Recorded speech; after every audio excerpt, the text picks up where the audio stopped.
bây giờ tao nói ba khó chơi oxy nó là ta chỉ nó cũng muốn gì cho ba nó nữa dùng câu hành đi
hả? Còn là muốn có chầu cũng đã.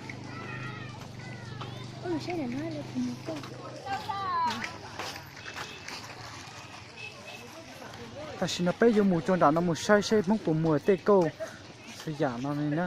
Ok.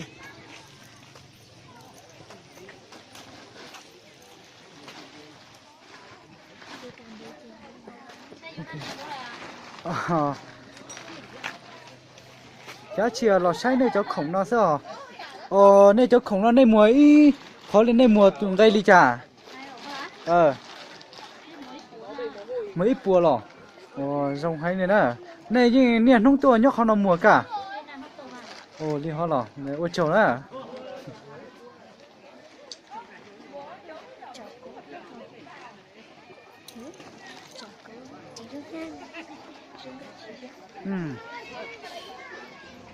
Ok.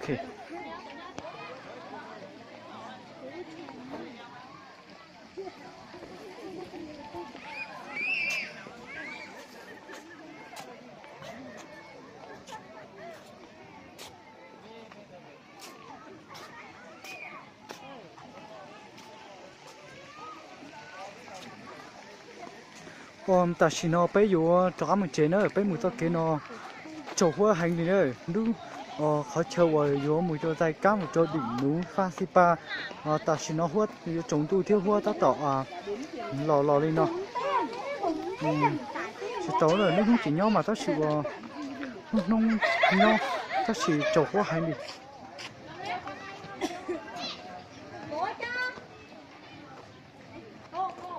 Đây cái star của này,